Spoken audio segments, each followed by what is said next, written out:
All right, I'm coming. I'm coming. Hey, good morning, afternoon, or evening, wherever you might be in time and space. Sorry, I'm a little bit late today. It just popped up a few minutes ago. Um, Let me get in here and show you. I got a free upgrade from Zenartech. What? The simulator's not loaded? Oh my. Sorry, hang on a second. But while you're waiting for the simulator to load, I'm sorry. I just finished posting updated news about a free upgrade of the aircraft realistic lighting by Zenartech. So if you have the previous version, then you get a free upgrade. So I went to the marketplace and sure enough, got my free upgrade and it told me to restart. So it just made a quick little announcement video for that. There's the art for it. So it looks really, really good. I'm impressed. I've never really been that happy with the lighting, but I have really bad night vision. And so flying around at night, even in the simulator, really bums me out. And the intensity of these lights on these smaller planes, like when you start out with the Cessna, I've always complained, can we please turn up the lights? You know, a very expensive piece of equipment that your life depends upon, you know, landing at night safely. And you get one light on one side. And here it's 2025 and we've got these Bell and Howell commercials that play all the time. This light, military grade light, will shoot 10,000 miles and cook houses. And, you know, and we don't have that available as an add-on for Microsoft Flight Simulator. The Bell and Howell lighting kit for your aircraft will illuminate the entire airport with our lights. That's what I'm looking for. Absolutely what I'm looking for. All right, so we're going to be in Utah today, and I've got Bushtalk loaded. At least I'm kind of on the ball. I did find out that you do get night missions in career, but only certain ones, like medium cargo. If it's live time, sometimes you'll get a night mission. So I was looking for some mediums the other night, and sure enough, when loading into them, they were night. So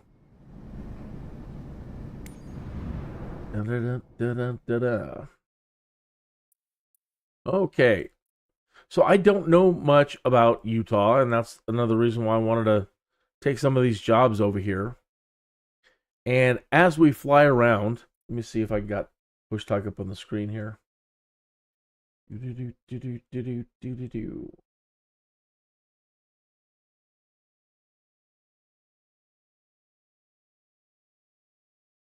No, I had it the first time. Okay, so there is Bushtalk audio. If you're not familiar with this, okay, when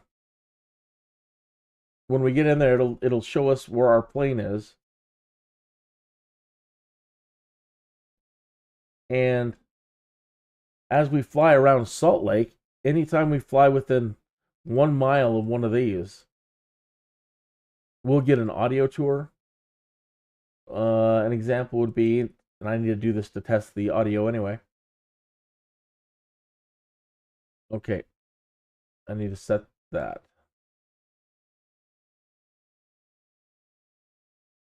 Deerfield, Okay, Riverdale, there you go. Roy, and Sunset. It is about 30 miles north of Salt. Okay. I also advertised that I want to make things a little bit more dangerous.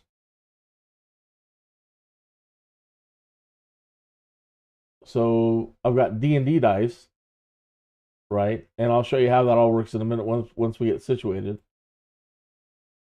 I had to use D&D dice, and now let me get my random failures. Again, sorry, I'm a little bit behind today. I got that David Bowie song, God is an American, or I'm Afraid of Americans, in my head today. Okay, so random failures, FS 2020, but it works great for 2024. Okay. Now I need to make sure you can see that. Okay, there's random failures. Okay, using a D&D dice, we can determine what kind of random failure we're going to have. Let me stop the failures that are active and make sure that none are showing. Right now, it would have imposed a right fuel tank leakage when fail at 3,690 feet. I'm going to actually just leave that one there. But let me show you how this is done to add some excitement to today's program. All right. We go to our D&D dice, and we have 1, 2, 3, 4, 5, 6, 7 categories, right? So we'll roll the D6, and we got a 6. So 1, 2, 3, 4, 5, 6. So we're going to have a potential brake system failure. Okay, so there's 3 items in here, so we'll roll a D4. And we got a 2. So we put a check mark in this one here, and now we need to roll a D100 to determine what is our percentage. So it's at, I don't know why they just don't do it out of 100 in here. Sorry, let me open back up random. Sorry, you didn't see that. So what I did is I rolled a 6. 1, 2, 3, 4, 5, 6. So a brake system. Come in here. It was number 2. So I select number 2, and then I rolled 63%. But they have it as fail possibility like 0 out of 1,000. And I don't know why they don't make it 100, but so we need to make this 650. Okay. So apply it and save it. And there's a lot of things that can cause it to fail. Like the time. So here's the settings. Okay, so these are all checked. Let me turn off instant failure. Save that. So it can toggle at a minimum speed of 50 knots to a maximum speed of 150 knots, a minimum of 1,000 feet to 5,000 feet, a minimum of 5 minutes to 3,600 minutes. Okay. Limit number of time of failures, 99. Save. Okay.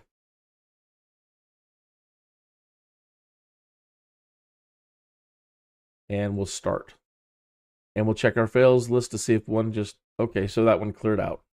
All right, now we're good to go. So we have a potential for one failure going to happen. And as we keep going, every like 15, 20 minutes, I'll roll another dice and we'll see if we can see what happens, right? Just adding a little bit of adventure into our programming. Okay. D&D dice. We need to be back to Bushtalk. Okay. Let me move all these out of my way. I need like 3 more monitors, folks. A lot going on. All right, so let's start with some easy ones, right? To just get us moving around to the area and learning a little bit about the Salt Lake area. There's Layton, Clearfield, Clinton, Sunset, West Point. Where's Salt Lake? Am I in the right area at all? Yeah, Salt Lake City's down here. Well, right now, none of these are going to take us right near here.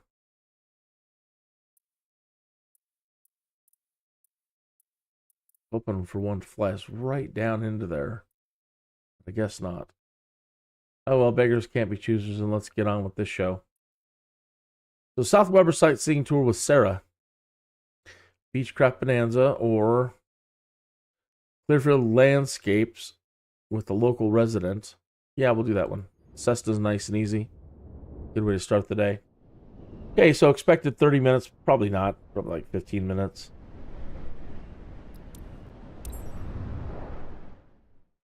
Hope you're having a great day. Hey, if I am not following you, please say hello in the chat room, which reminds me, let me go to my chat room and make sure I can see that. Bring that up. If I'm not following you, please say hi so I can go to your your channel and follow you, even if you have content or not. Doesn't matter what kind of content either. I like all kinds of content on YouTube. I like everything. I don't discriminate. So I'm interested. Whatever you're gonna do, you came to my channel, so more than happy to go to your channel, check out whatever you're doing.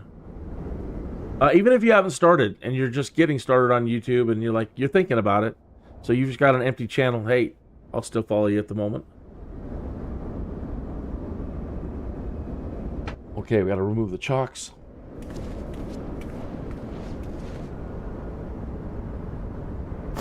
And the engine cover, and our pitot tube cover, and our static port.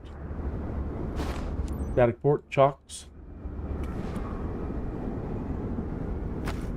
and the pitot tube.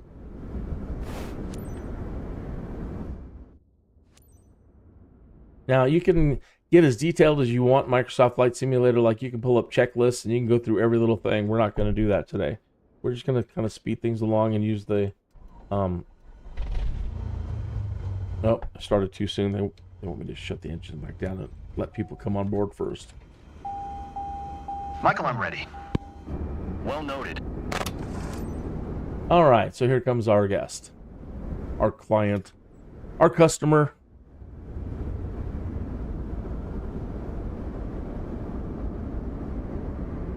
And now we can start the engine.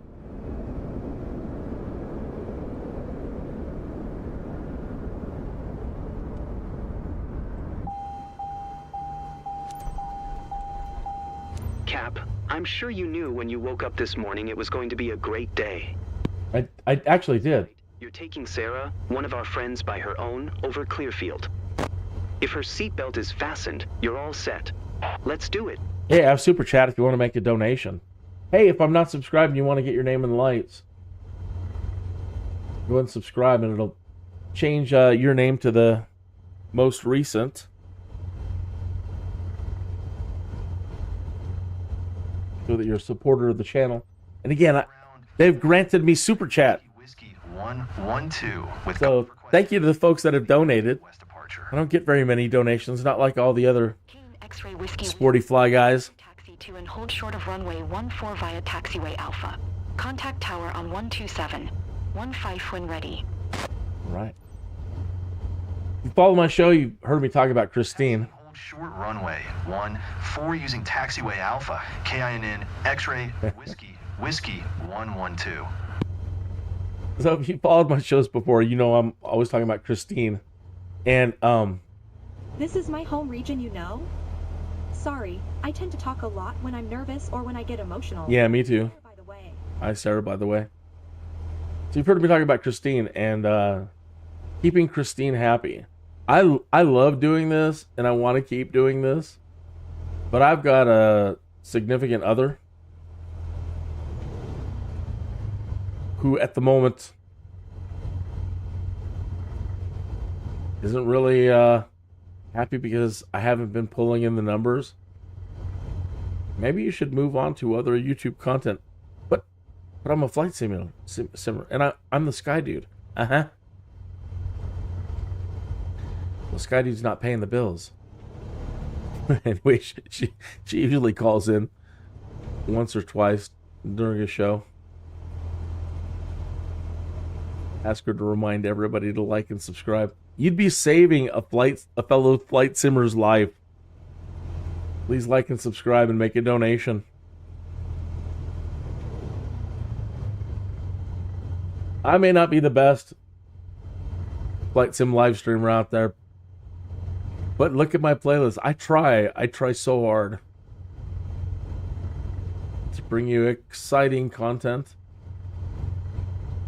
It's been fun with the world tour stuff. Having a Bushtalk audio is fantastic. One of the best add-ons ever, I think. If you want to fly around and, learn stuff, having audio tours is so great.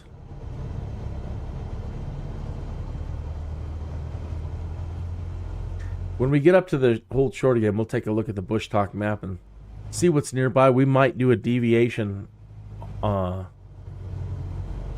during this flight. I don't think she'll mind. Maybe she will. I don't care. And if there's anything cool nearby, we're going to fly to it, take a good look at it. So I know I've driven... Oops, I'm speeding on my taxi. Oh.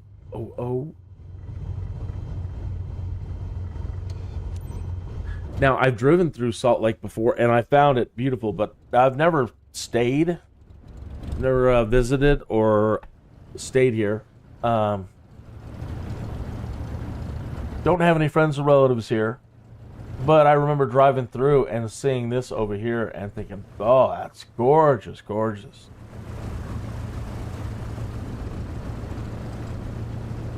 It was very snow-covered at the time. Made it much more majestic, but they have some good-looking mountains.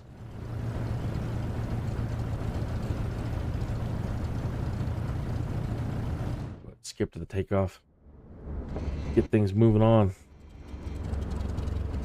Okay.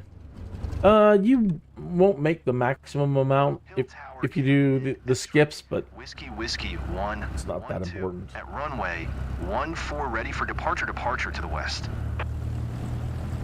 KINN X-ray Whiskey 112, altimeter 29er. Hey, another reason why Runway 14. I would like to ask for donations. Whiskey 112. I have, I'm not sure what the terminology is for it. It's not a spring, I don't think, in these joysticks. It's a bit scary, but still exciting. Mostly exciting.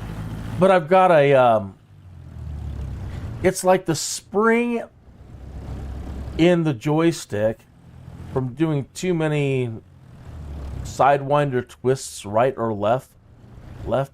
It now wants to not center my sidewinder action. This joystick's rather old. I've had it. It's very sentimental because of my dad, and I didn't want to get rid of this thing until it finally kaputs on me. But it seems like we're kind of getting there. So I've got this hard yaw to the right. No matter how much I try to center it using the Logitech or the Microsoft calibration, or finagling with the settings, the control settings, I've had to turn on auto assist rudder, and I hate turning on any assists. You know, I want this to be as real as I can when I'm flying, so actually learn. And so I've had to turn it on lately. So I'm saying, if you'd like to help me get a new joystick, that would be great. The prices are outrageous since the last time I bought a joystick, and I can't even believe it. I cannot believe how expensive all the joysticks are. So yeah, I would love some help. So if you enjoy my content, I would really appreciate some support. If you're a sponsor out there, that would be even better. Everybody else gets sponsorships, and I don't yet, and I would love to.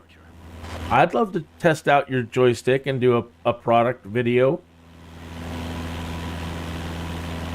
I would like to test out your foot pedals and other flight simulator stuff and do a great review for you.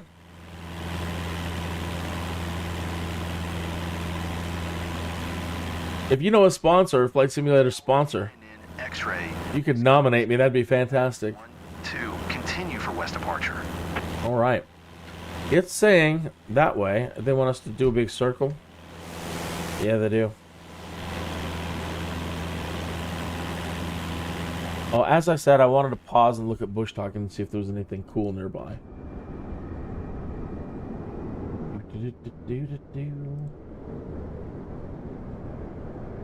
Out. Screen. Camp.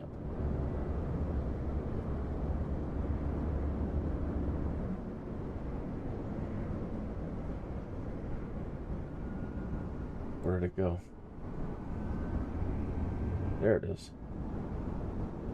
All right, so we should, oh, maybe not. Sorry for the hesitation. I believe you have to, you have to turn it on in the EFB. Got to come to your EFB and go to More Apps and select the Bushtalk client when in career mode. When in normal mode, normal free flight mode, you activate it the way you always do up here on this panel. So, alright, so we got a little green flashing light in the bottom, so we should be good now, and we should be able to see where we're at on the map. Moving map. Okay. We're right over Layton, and right behind us is an Air Force base. Okay. Turn the camera around. Oh, where we're taking off from is a point of interest. I don't know if you can see my cursor. I'm going to go ahead and play this audio and turn this map off.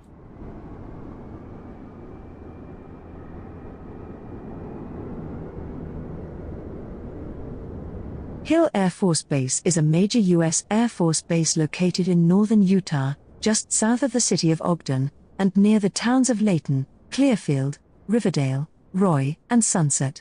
Roy. It is about 30 miles north of Salt Lake City. The base was named in honor of Major Ployer Peter Hill of the U.S. Army Air Corps, who died test flying NX 13372, the original Model 299 prototype of the B-17 Flying Fortress bomber. Hill AFB is the home of the Air Force Materiel Command's Ogden Air Logistics Complex, which is the worldwide manager for a wide range of aircraft, engines, missiles, software, avionics, and accessories components. The host unit at Hill AFB is the They would make a great sponsor. 75th Air Base Wing, which provides services and support for the Ogden Air Logistics Complex and its subordinate organizations. Yeah, they make all the good stuff for aircraft. Yeah, that'd be a fantastic sponsor to have. An Air Force base that makes all the toys.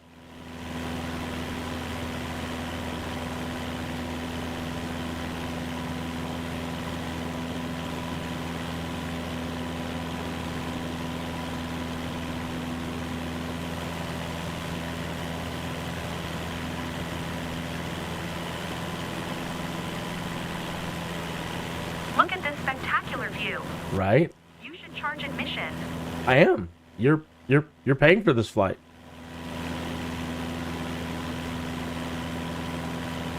Well, the company is. I'm just flying you around. I just get my cut. I don't actually own a company yet. I'm still saving up for it. I'm over $1 million now. Just far out. Is there anything else nearby? Yeah, if we keep going forward. Hey, Sarah. Nothing like it, is there? A place, what is this? Ogden? I can't believe I'm actually doing this. Ogden. And it's great to fly with my pilot. Keep your eyes wide open. You won't regret it. Ogden Union Station.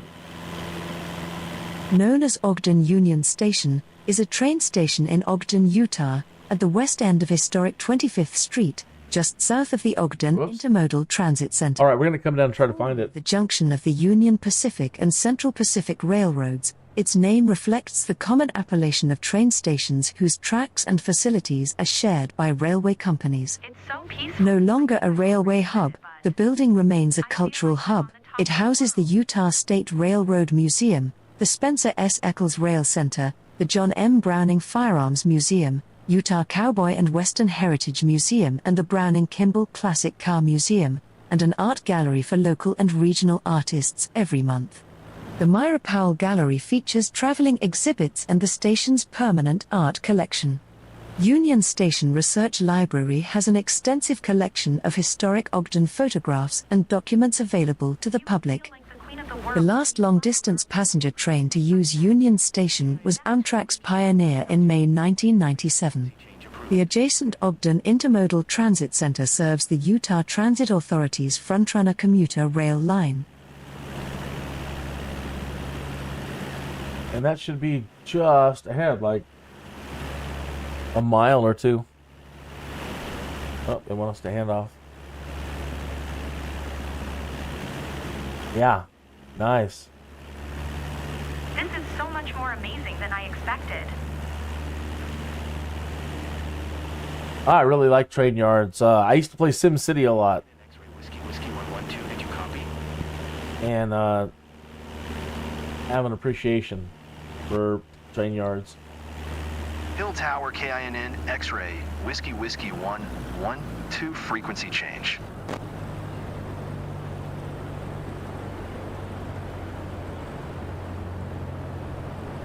I know we're off the ground, but it's not bad at all.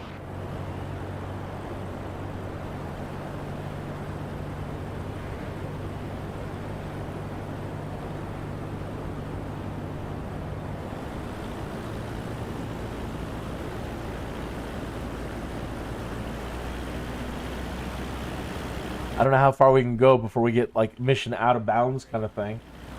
But we've got another point of interest just up the road, the Golden Spike Arena. The Golden Spike Arena is a 6,500-seat multipurpose arena in Ogden, Utah. The arena hosts local concerts, trade shows, and sporting events for the area. The Golden Spike Arena was the home to the Ogden Knights of the American Indoor Football Association. It is part of the Golden Spike Event Center Sports and Convention Complex and includes 18,000 square feet of arena floor space as well as 6 concession stands and open-span construction. Other facilities include the auction arena with 12,000 square feet of space and seating for 350, an exhibit hall with 21,000 square feet of space and 2 concession stands, a recreation hall with 20,000 square feet of space, enough for 2 basketball courts and 3 volleyball courts, a 6,000-seat outdoor stadium, a 2,500-seat race track, a 400-seat indoor arena with 29,610 square feet of space. All of the indoor venues can be used for conventions, trade shows, and other events, while the outdoor stadium is used for rodeos, concerts, and other outdoor events. I need to show this to the family. We're going to see if we can, I don't know, play a basketball game there and see if we can beat the local team. It'll be exhibition only. We're going to break out the D&D dice and see if we can win. Show you how to do all that here in just a moment. We're almost there. I'm really glad it hasn't thrown out of bounds yet and ended the mission.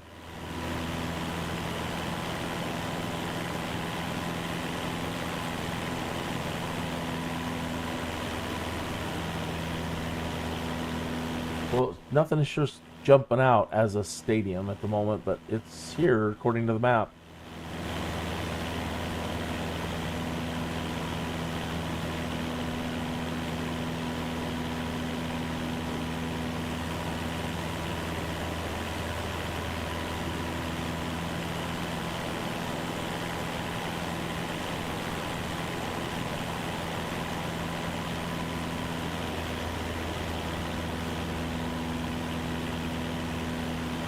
The Golden Spike Arena is a 6,500-seat multipurpose arena Maybe that's in Utah. Maybe that's, I don't know. It hosts local concerts, trade shows, and sporting events for the area.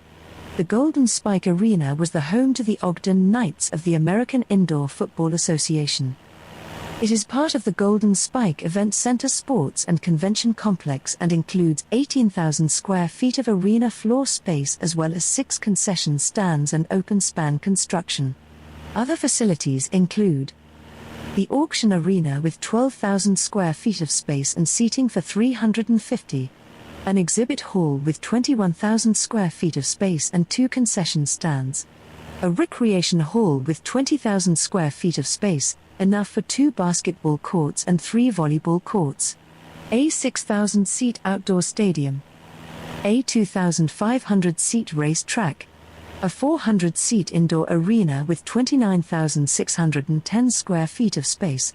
All of the indoor venues can be used for conventions, trade shows, and other events, while the outdoor stadium is used for rodeos, concerts, and other outdoor events. Okay. Well, it doesn't look like a stadium that we can just stop over and drop a drone down into and have our whatever kind of match. An American Gladiator match. Since they can use the place for anything, might as well go for broke. Okay, so me and you and our closest friends, we're going to go compete in a real-time padded weapons combat tournament,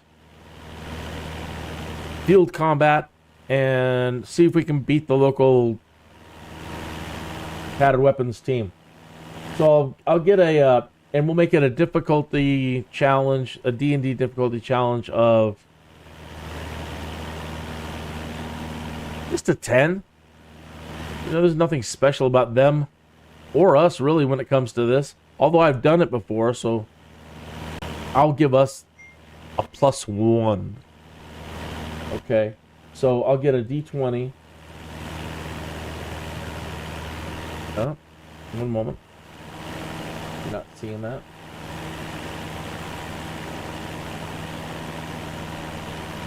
Okay, now you can see the dice. Now get my plane back on track.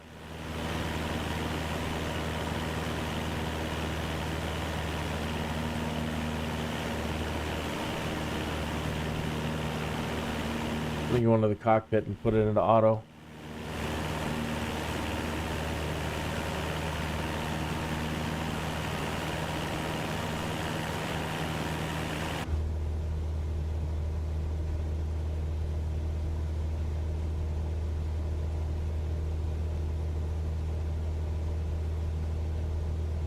Okay. All right, let's get our dice.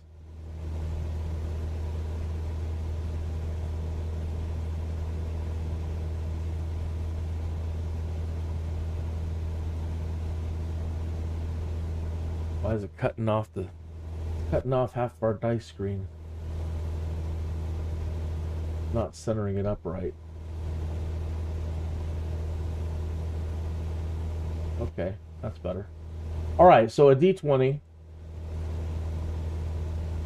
and we get a +1 because I've done it before, and I've actually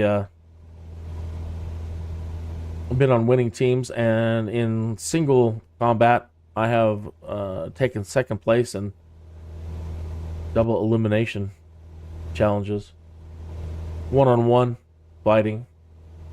All right, so it's a difficulty class 10, but we got our +1. So all we need to do is roll over a 10, and we win. How can we get a 21? Oh, because, okay. So we rolled a perfect 20 plus my 1, we get a 21. So not only did we win in Dungeons and Dragons, when you roll a 20, it's a critical.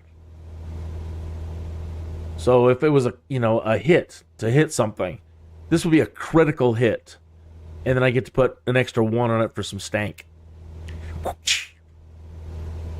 So, you and me and our closest friends doing hand-to-hand padded combat against the local team here.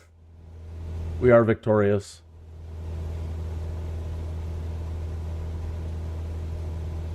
And let me take a look and see where we're at. What else is near? Well, the Great Salt Lake is coming up in front of us, and even though there's no audio for it, this little island out here in the middle, it shows it as blue, like there's an actual lake there, but it's a dried lake bed. But then you see out in the middle is Antelope Island State Park. And we're passing by, or coming up on a place called West Point, Clearfield, Syracuse, Howard West Point over there. Yeah, West Point, yep. And Howard Slow Waterfowl Management Area and the Bay Wildlife Management Area. Oh, sorry, I should have turned the... Okay, so now when you get something like this popping up in front of you, this means you need to fly this pattern, and it says stay below 87 knots and fly through the boxes to keep us at 5,300 feet. Okay, this is gonna... Normally we get some cool music. One moment. Come on, you. Must have the music off.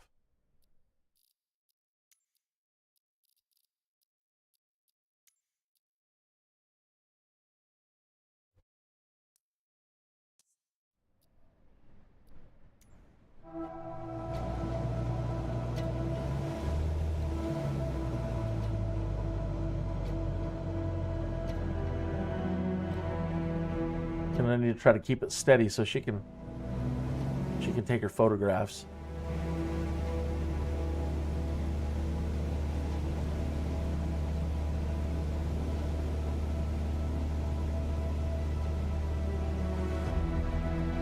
I'm going to get whiplash trying to look at everything.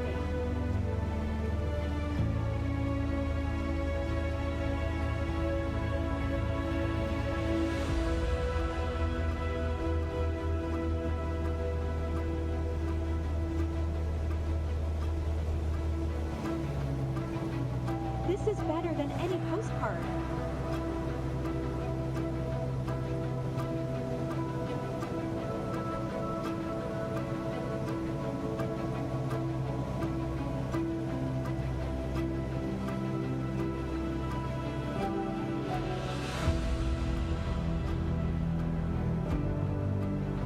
That's my place.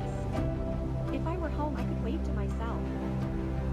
Have you ever been here? Have you ever lived here? Do you know somebody? Do you have friends and family here?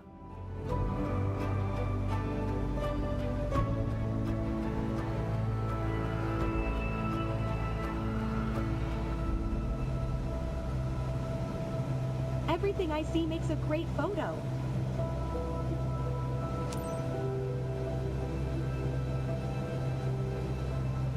All right. So all we need to do now is take her back and land. But while we're here, again, let's go check out the Great Salt Lake. I guess there is water there, but isn't it mostly just surface water because it's all salt? And isn't Bonneville around here where they do the land speed races on the dry lake bed? They put the autopilot back on and have a look.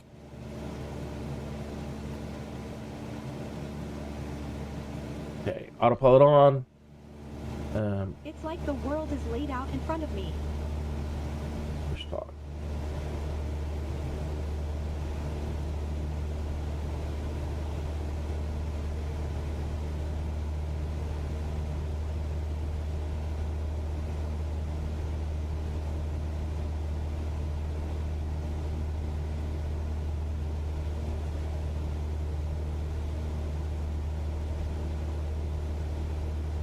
The Great Salt Lake, located in the northern part of the U.S. state of Utah, is the largest saltwater lake in the Western Hemisphere and the 8th largest terminal lake in the world.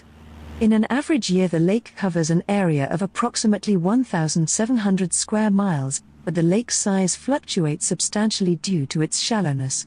For instance, in 1963 it reached its lowest recorded size at 950 square miles, but in 1988 the surface area was at the historic high of 3,300 square miles.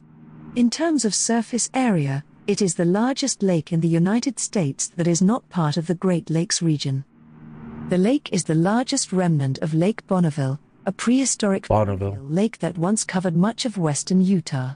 The three major tributaries to the lake, the Jordan, Weber, and Bear Rivers together deposit approximately 1.1 million tons of minerals in the lake each year. As it is endemic, it has very high salinity and its mineral content is steadily increasing. Due to the high density resulting from its mineral content, swimming in the Great Salt Lake is similar to floating. Its shallow, warm waters cause frequent, sometimes heavy lake effect snows from late fall through spring. Although it has been called America's Dead Sea, the lake provides a habitat for millions of native birds, brine shrimp, shorebirds, and waterfowl, including the largest staging population of Wilson's phalarope in the world. Oh, it looks like there is a audio for this area right here, this island. Antelope Island, with an area of 42 square miles, is the largest of 10 islands located within the Great Salt Lake in the U.S. state of Utah. The island lies in the southeastern portion of the lake, near Salt Lake City and Davis County, and becomes a peninsula when the lake is at extremely low levels. It is protected as Antelope Island State Park. The first known non-natives to visit the island were John C. Fremont and Kit Carson during exploration of the Great Salt Lake in 1845, who rode on horseback over salt from the thickness of a wafer to 12 inches and were informed by the Indians that there was an abundance of fresh water on it and plenty of antelope. It is said they shot a pronghorn antelope on the island, and in gratitude for the meat they named it Antelope Island. Antelope Island has natural scenic beauty and holds populations of pronghorn, bighorn sheep, American bison, porcupine, badger, coyote, bobcat, mule deer, and millions of waterfowl.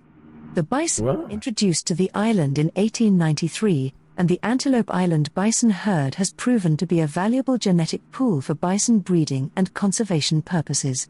Oh, that's very cool. Because much of the island is covered by dry, native grassland. The geology of Antelope Island consists mostly of alluvial plains with prairie grassland on the north, east and south of the island, along with a mountainous central area of older Precambrian metamorphic and igneous rocks and late Precambrian to Paleozoic sedimentary rocks, covered by a thin layer of Quaternary lake deposits, colluvium and alluvium. The Precambrian deposits on Antelope Island are some of the oldest rocks in the United States, older even than the Precambrian rocks at the bottom of the Grand Canyon. All right, that's far out. I'm glad we flew over here. Okay, what? I don't want to take us too far away. Let's see what else is near. My curiosity, is this Bonneville up here? Nope. Golden Spike Historic.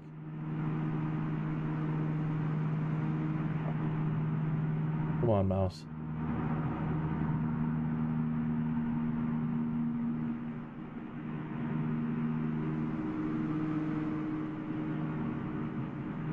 Resort. Black Rock on Great Salt Lake near Lake Point.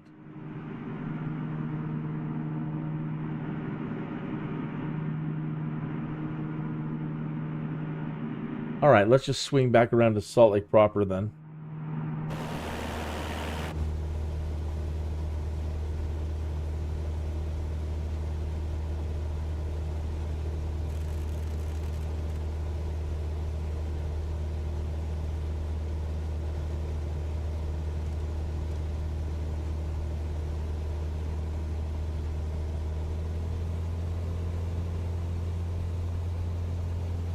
Wow, I didn't realize these would be so tall. Should probably try to go around those. Try to go around this way.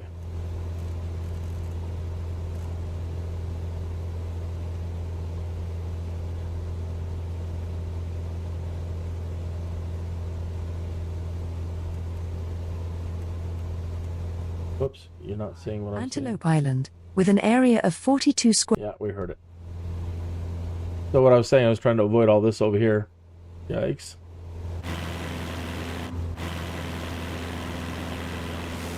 Didn't want to run into those.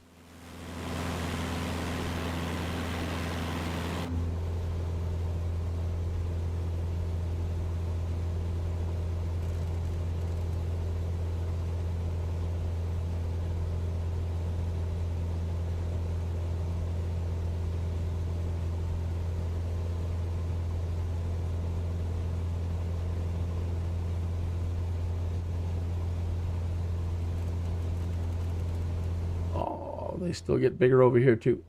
A little bit more.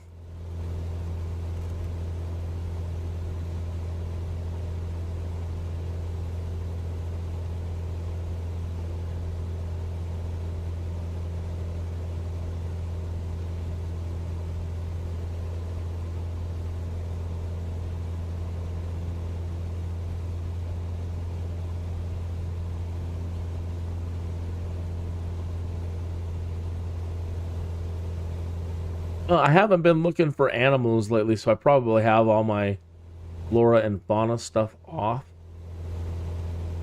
We're probably not going to see any critters running around down there.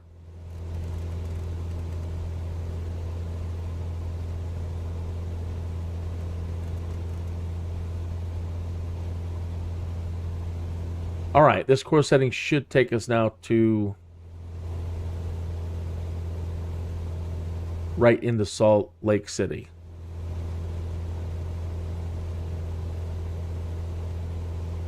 There we are, the blue arrow.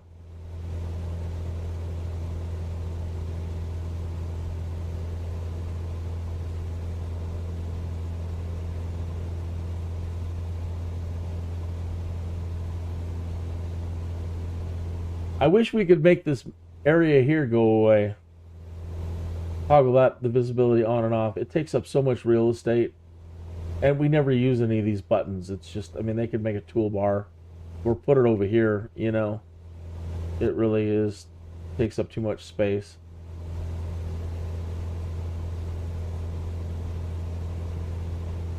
So we should get, there's KSLC Salt Lake International. We can pass by that. We don't have an audio for it. It just gives us the information for it. But we will get the Temple Square complex and University of Utah. Surprised they just don't have one for Salt Lake itself. Just Salt Lake, nobody's done an audio for it. Just on the history of the place. Rio Tinto Stadium. We might have another match on our hands. It's time a proper sporting event.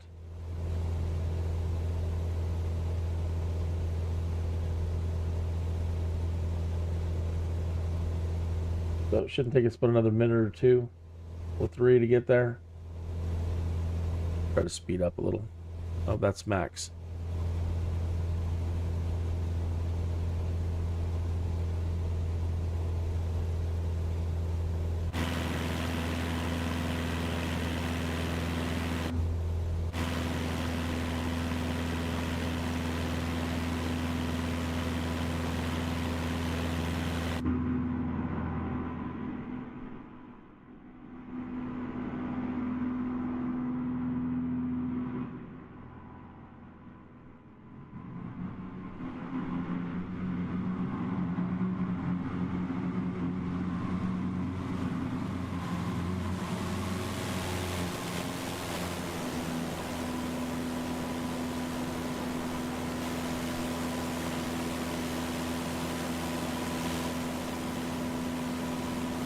There's a great movie about the Bonneville Flats around, which is around here somewhere.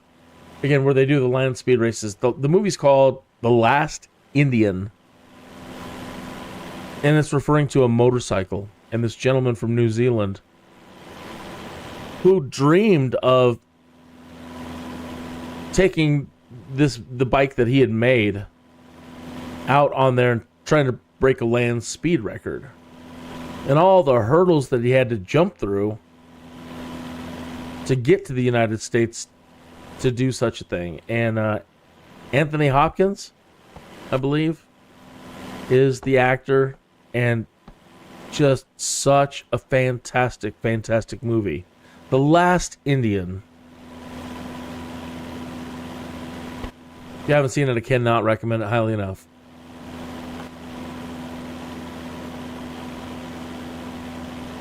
This area that we're coming over right now is Farmington Bay Waterfowl Management Area. And no audio tour for it. To our 1 o'clock, that area over there, we have a resort. I'll go ahead and play the audio for that.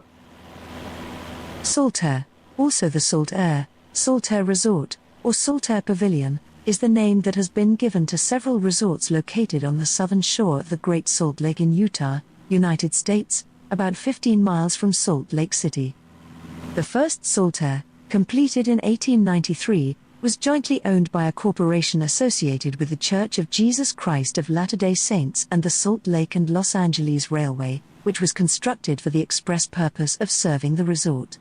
Saltair was not the first resort built on the shores of the Great Salt Lake, but was the most successful ever built. It was designed by well-known Utah architect Richard K. Kletting and rested on over 2,000 posts and pilings, many of which remain and still are visible over 110 years later. The first Saltair Pavilion and a few other buildings were destroyed by fire on April 22, 1925. A new pavilion was built, and the resort was expanded at the same location by new investors, but several factors prevented the second Saltair from achieving the success of its ancestor. The advent of motion pictures and radio, the Great Depression, and the interruption of the go-to Saltair routine kept people closer to home. With a huge new dance floor, the world's largest at the time, Saltair became more known as a dance palace, the amusement park becoming secondary to the great traveling bands of the day, such as Glenn Miller. Disaster struck in 1931, in the form of a fire that caused over $100,000 in damage, then again in 1933 as the resort was left high and dry when lake waters receded. Saltair was forced to close during World War II, which forced the rationing of fuel and other resources while it took many of the resort's paying customers and vital employees out of Utah. Reopening after the war, the resort found the same situation that it had faced in the 1930s. There were so many other entertainment options, closer to home, and the public was no longer in the habit of going all the way out there. The resort closed in 1958, causing the railroad to cease passenger operations at the same time. Attempts over the next decade to breathe new life into the resort finally ended in November 1970 when an arson fire was set in the center of the wooden dance floor, destroying the main Saltair Pavilion. A previous arson fire in September 1967 had destroyed the concourse, entry gate, concession stands, and various other support structures but spared the main building. Proximity to Interstate 80, plus new population expansion into the Tuella Valley and the western Salt Lake Valley, prompted the construction of a third Saltair in 1981. The new pavilion was constructed out of a salvaged U.S. Air Force aircraft hangar and located approximately a mile west of the original.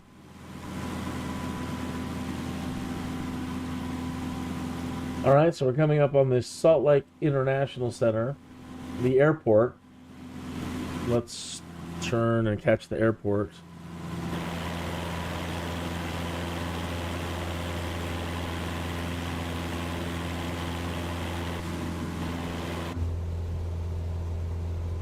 There it is.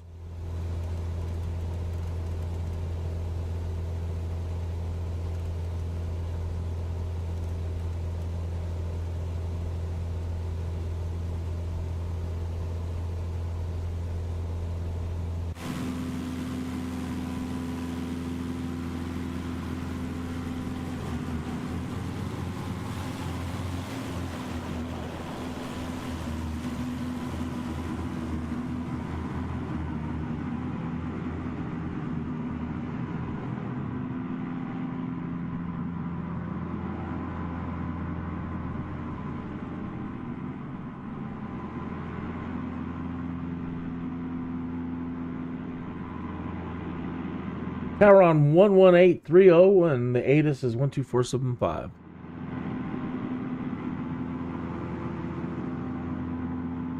Because it's career mode, I don't believe I have any, live air traffic or any of that stuff on, so I'm not going to really see anything. I'm sure it's busy.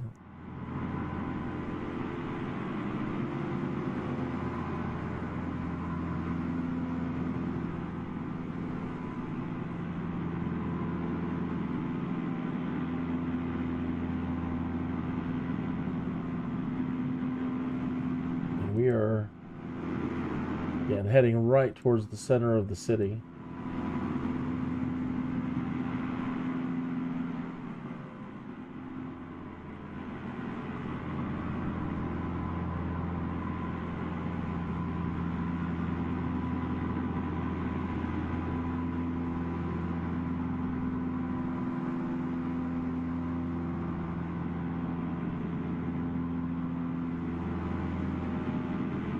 Golf courses?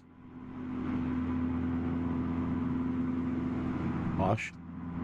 I would love for Microsoft to remake Microsoft Golf. Please, Microsoft, remake Microsoft Golf. And then I would like to get the add-on for Microsoft Flight Simulator, so when we land, like in Salt Lake right here, as a group, or, solo, you can then open Unicom. UNICOM, Unicom. And you can take yourself or a group to play Microsoft Golf, a round of Microsoft Golf at that golf course right there. Or any golf course within, like nearest airport, nearest golf course. I would love that, Microsoft. You got to do more with the digital world, the digital twin here. And that would be a great use of it, is people that have Microsoft Golf can have every golf course in the world and, I don't know, let them somehow or another have a little add-on to the simulator which allows them to, I don't know, just give them a quick little cutscene flight. A fast little cutscene flight of flying to the city where they want to go play golf. I don't know, but there's got to be a lot of other uses you can come up with for the Microsoft Digital Twin. The Earth Digital Twin.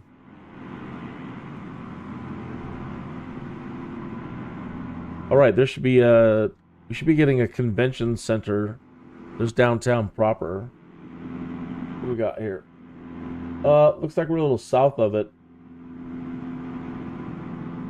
Let me turn a little bit.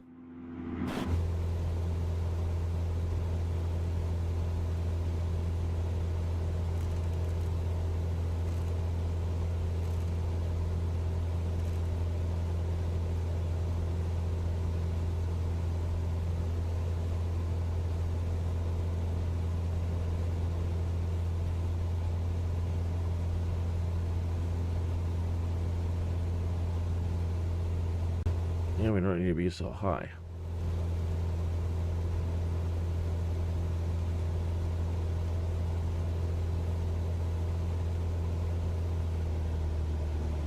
Alright, almost heading directly to it. Turn a little bit more. Straight north, I guess.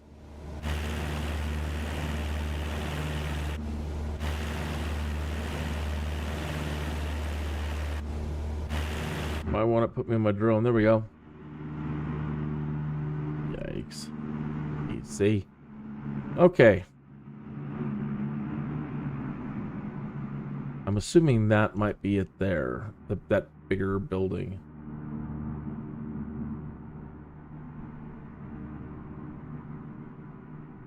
Temple Square is a 10-acre complex owned by the Church of Jesus Christ of Latter-day Saints in the center of Salt Lake City, Utah.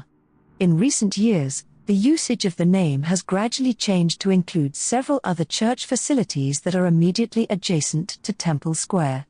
Contained within Temple Square are the Salt Lake Temple, Salt Lake Tabernacle, Salt Lake Assembly Hall, the Seagull Monument, and two visitors That looks very temple-like there. The square was designated a National Historic Landmark District in 1964, recognizing the Mormon achievement in the settlement of Utah. Okay. At the Capitol?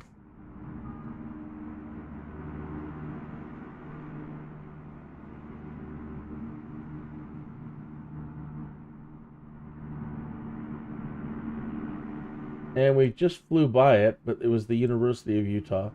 The University of Utah is a public research university in Salt Lake City, Utah.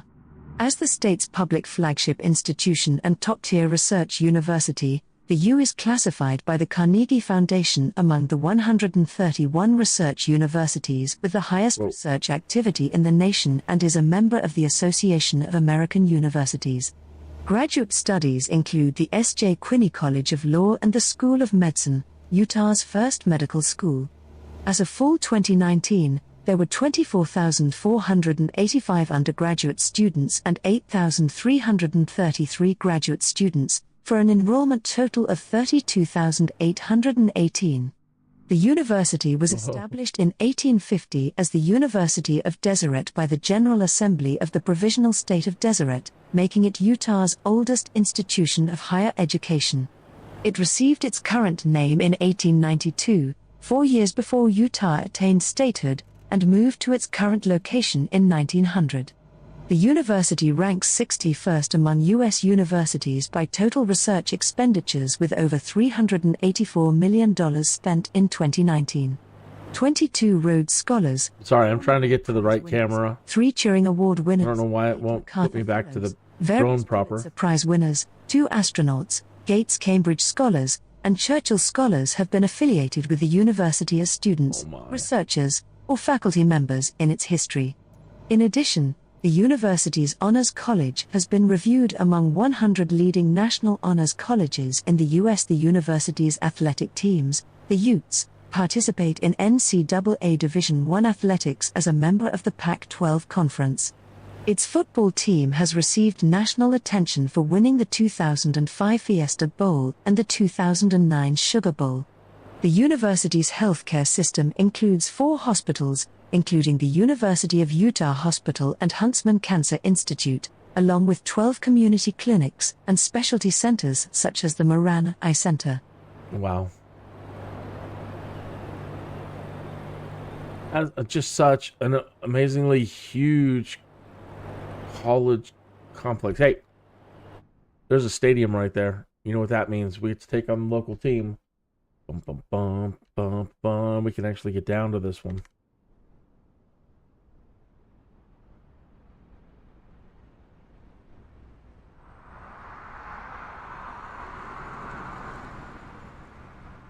Dun, dun, dun, dun, dun. All right, we're gonna play some football. For a long time since I played some football, but I have played. But I'm not going to give us any sort of advantage at all.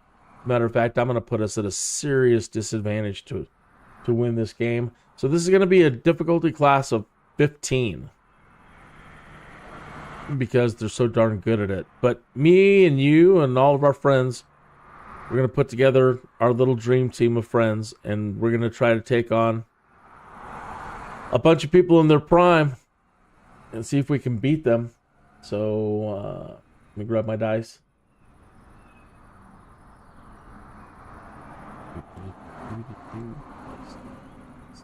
Baby. No, the dice. Okay. Dice, baby. All right, so we're at a difficulty class 15, so we have to get over a 15. I'm going to take my +1 away. So we need a 15 or better. 17, can you believe it? I don't believe it. We just got lucky, and you must be a heck of a football player. And your friends, too. So, congratulations. Feel pretty good about that. All right, let's get this lady home. What time is it? Yeah, time to get this lady home, and we'll call it an afternoon. So we learned some cool things about this Salt Lake area today.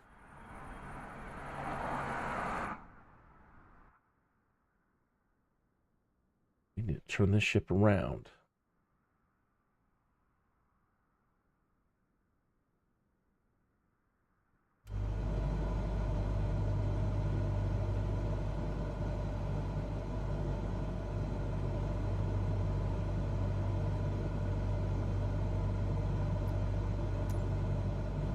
And we need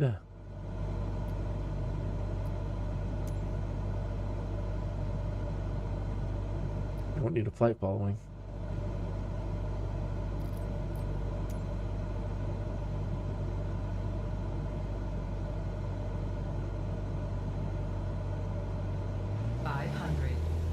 Let's do an altitude hold right here.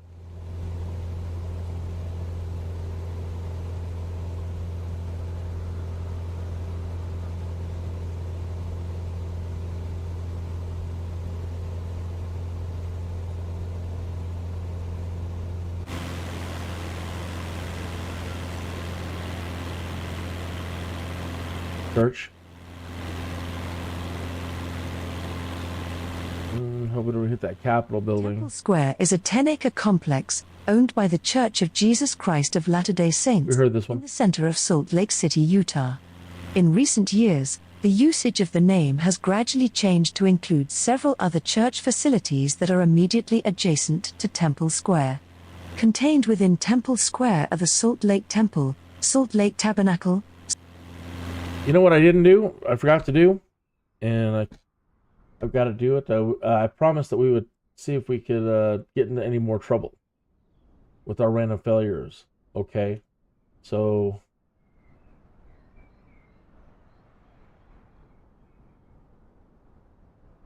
again, the way it works is random failures.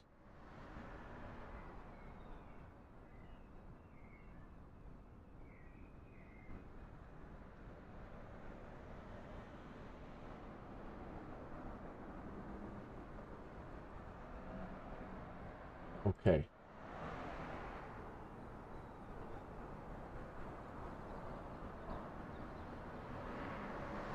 All right.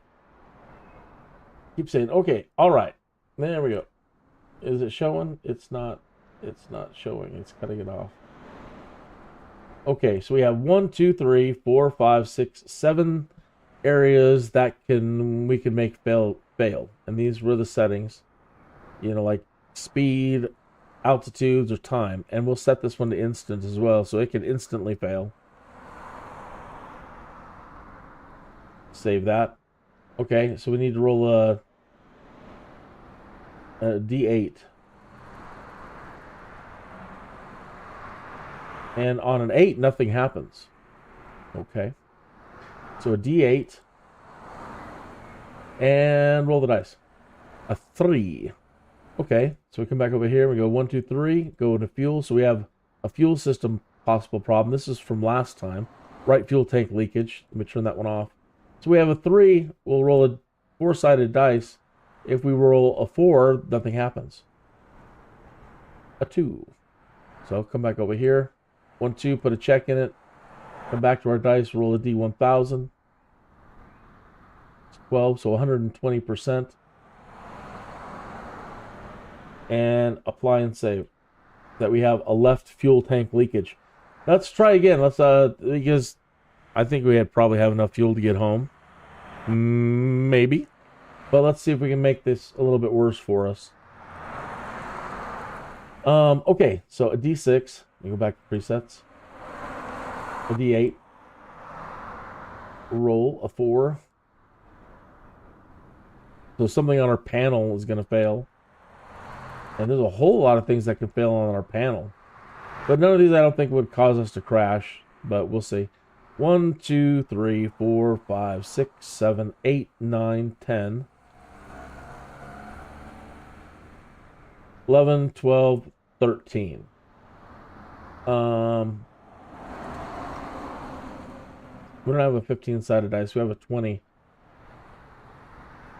So anything over 13, nothing happens. 7. 1, 2, 3, 4, 5, 6, 7. An engine panel failure.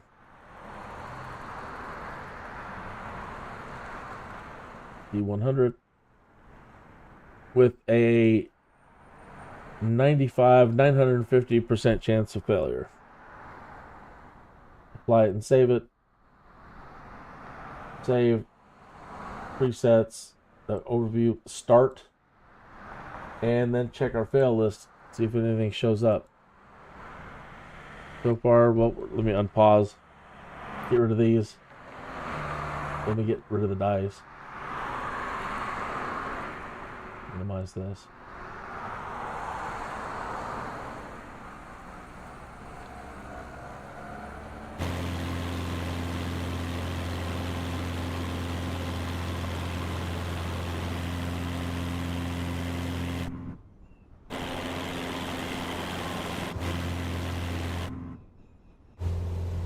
Now when I want to be in the cockpit, we turn off the autopilot. Yeah, that's good.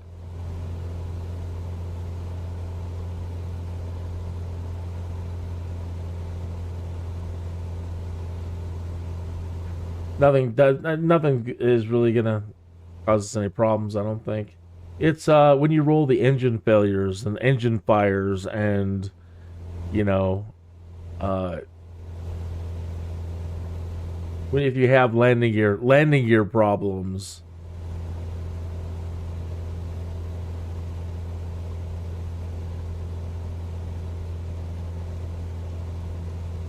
Oil pressure failure. They don't have they have they can make a lot of things fail on it, but they don't have animations in the game that correspond to some of the things yet. For example, they don't have engine fire. Or cabin smoke. Turn off heading.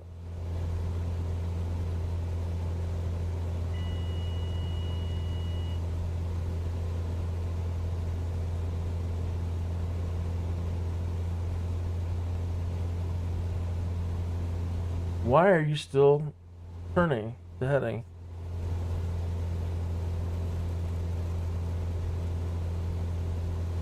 Nav on? Coach mode, heading.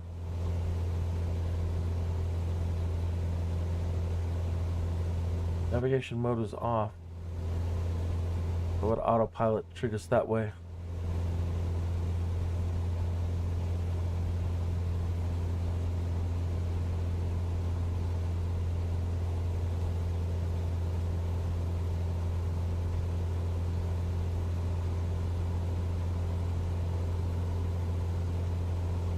I see it's still trying to do a flight level change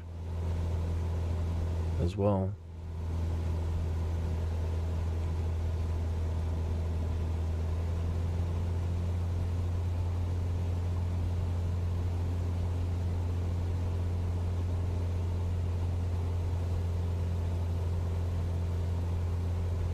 Where did our random failure go?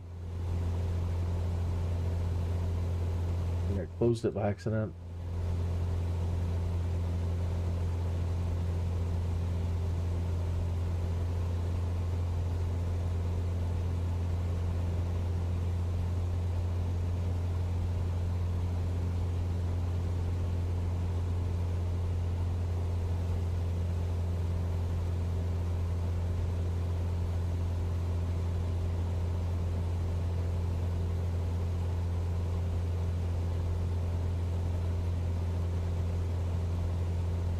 So nothing has failed.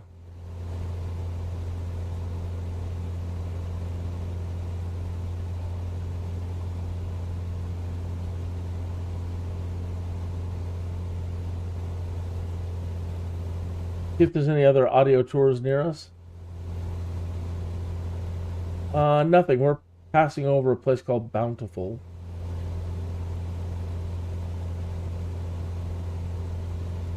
North Salt Lake, Wood Cross, Sky Park Airport. We're passing kind of over here. West Bountiful, and heading back towards Centerville.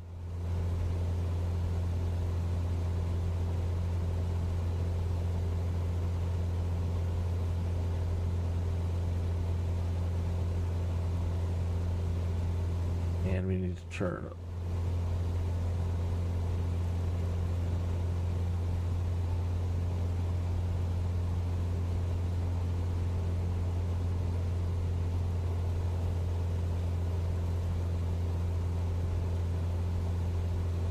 Tomorrow we're doing Idaho, and I'll try to figure out the rest of the week. After that, if you have any suggestions on what you'd like to do, if you'd like to do some multiplayer flying and you want to schedule something for at the 1 p.m. time slot, please let me know, and I'll schedule that, and we can make a live stream out of it. So I'm trying to get exactly 1 p.m. every day, Monday through Friday. If I do extras, that's fine. If I start earlier than 1 p.m., cool. I'll do an early show and whatever. But I'll try to always make sure that the main show every day is at 1 p.m. So that's where my schedule is currently at.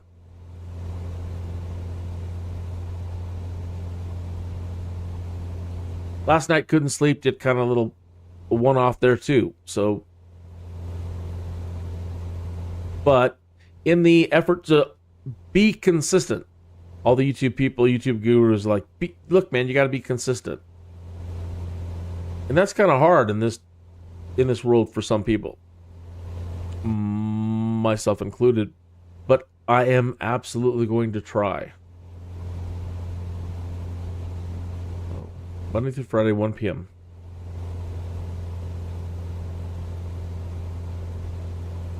Thank you for the folks that stopped by today. I really appreciate it. Several of you have. Thank you. Thank you so much. If you're doing anything, please stop in. Don't be a stranger. Say hi. Please make sure that I'm following you. If I'm not, let's fix that. If you want to show everybody what you've been doing lately, your latest video, your latest live stream, your latest podcast, your latest whatever it is, don't be afraid in my chat room to jump in and say, hey, Skydude, Kineas, take a look at what I just posted on my channel. Go ahead. Some people, they don't like you to do that. They don't like you advertising anything that you're doing on their channel.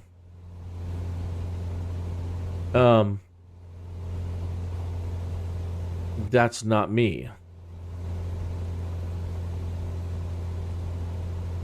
So, have at it.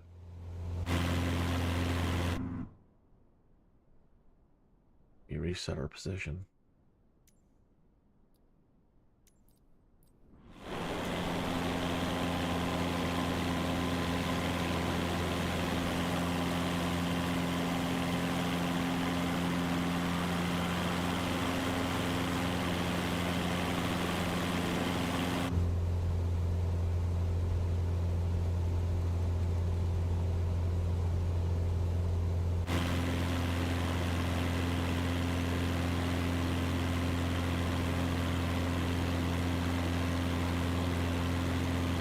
It was a fun time today.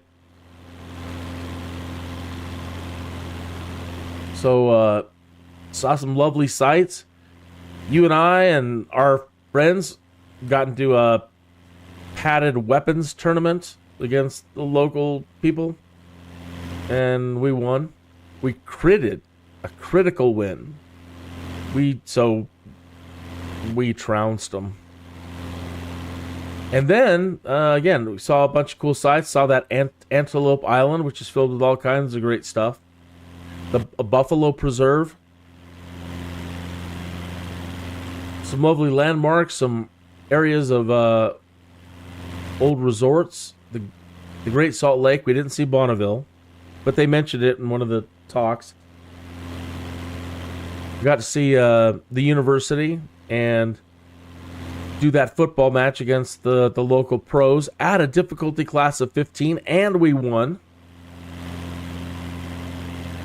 I think that's gonna I think we deserve a I don't know if you're allowed to mention adult carbonated beverages. Are they carbonated? They're brewed beverages like COORS. You know, Bounty. Our win deserves a COORS.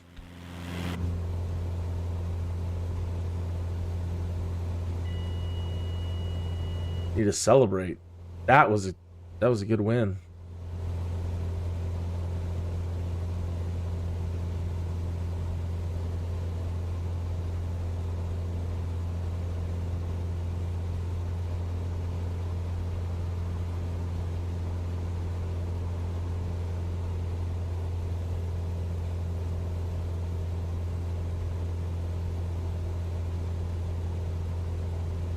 Yeah, I don't know anything. I don't know a lot about a lot of states. I'm not a well-traveled person when it comes to my own country, and so love learning lots. We're gonna be in Idaho, and I'm not sure exactly what job we'll take in Idaho, but kind of the same thing tomorrow. We're gonna take somebody on a little trip, and we're gonna look for all the coolest nearby landmarks and learn something about Idaho.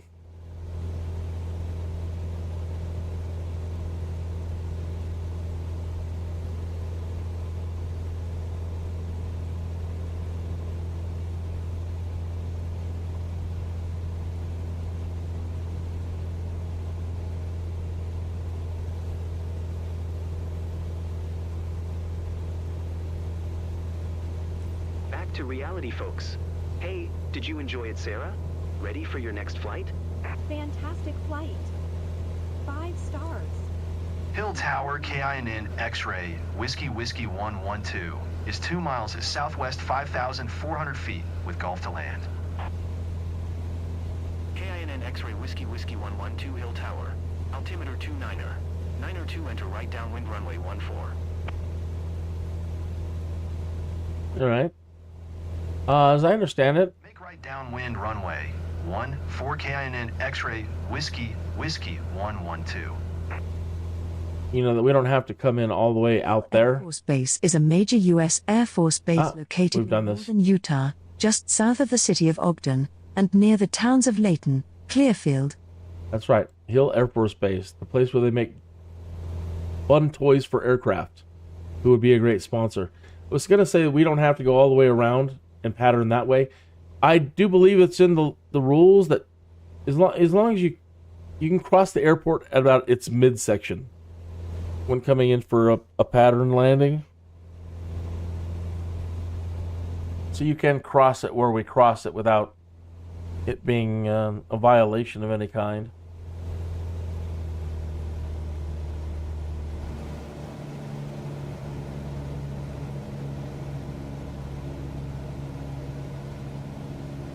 You folks live in a lovely area.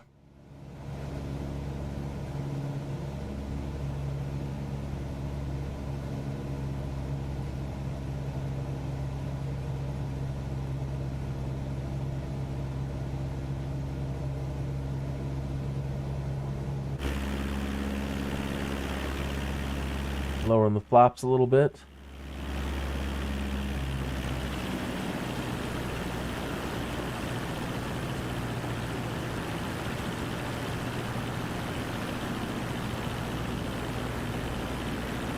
Got a dark cloud over us today.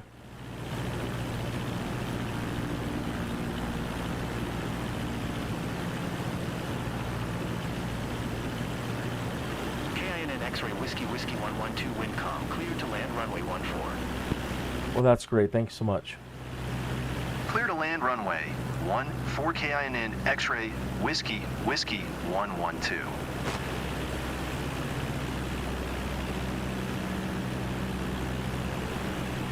I don't understand why cheers, thank you, have a good day doesn't work as well.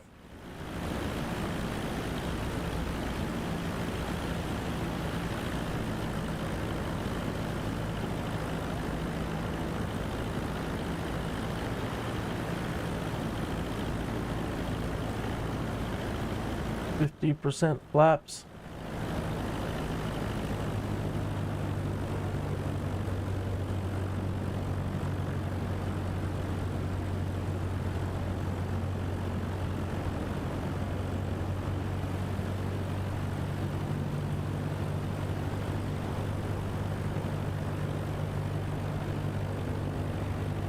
And full flaps on final.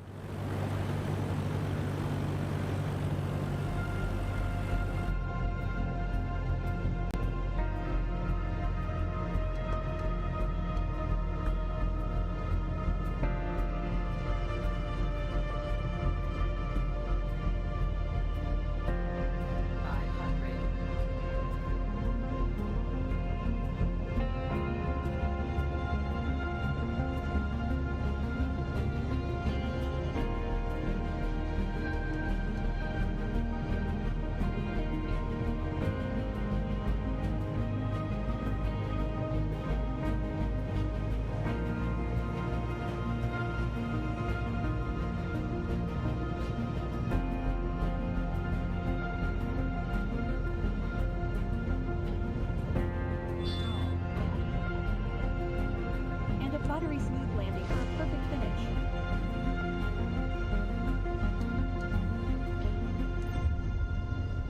Right. X-ray Whiskey Whiskey 112 turn next taxiway. A good day. That was actually a decent landing for me. Give myself a virtual pat on the back for that one.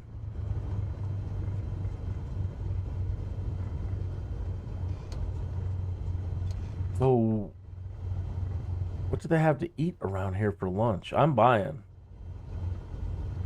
KINN X-ray Whiskey 112 contact ground on 1216. Yeah, I know it's a late lunch, but I was running late trying to get that news out. 121. 6 for Cajun in X-ray. So yeah, I missed lunch. So what is great to eat in Salt Lake City? All right, let me find out. We have the power of Bing. What is the #1 rated Michelin Star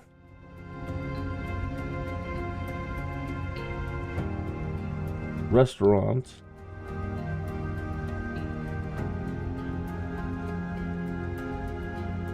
in the Salt Lake City region? Pretty Bird Hot Chicken Downtown. Really? What is the #1 ranked Michelin Star restaurant in Salt Lake City region? Pretty Bird Hot Chicken Downtown?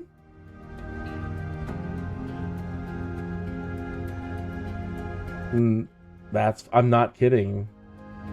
Let's see if I can show you that. Pretty Bird Hot Chicken Downtown. And LaCale, it's closed. But we also have 17 Michelin Star restaurants in Salt Lake City. Let's whittle it down to the 10. In Utah. No, we gotta stick to Salt Lake. And we gotta fail. You know what? Everything's telling us we're gonna have some Pretty Bird Hot Chicken Downtown. That's where we're gonna have lunch.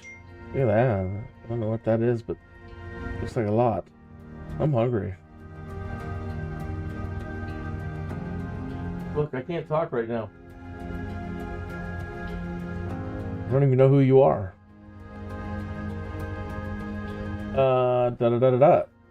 Okay, good. They're open.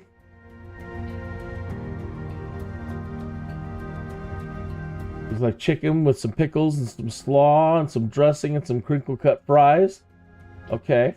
All right. What's next? Can you slide? You got a next?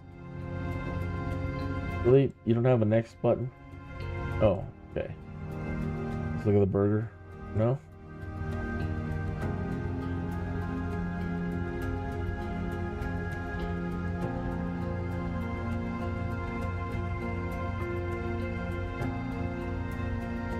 Lord almighty. Just trying to get back to the where we were.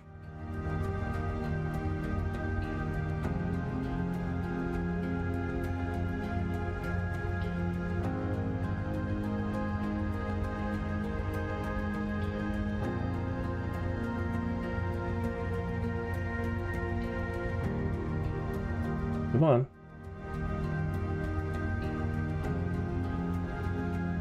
We have a chef behind our behinds. What is? We have a chef behind our behinds. Our hot behinds. Wow. Chef Viet Pham is an acclaimed culinary talent recognized as a James Beard Award finalist for his appearance on shows like Iron Chef America and Food Network Star. After making waves in fine dining, he launched Pretty Bird Hot Chicken, a celebrated fast casual concept that has redefined Nashville hot chicken with its elevated chef-driven approach. Who would have thought we would get Nashville chicken today here in Salt Lake City from Pretty Bird Hot Chicken? All right. I hope you had as much fun as I did today.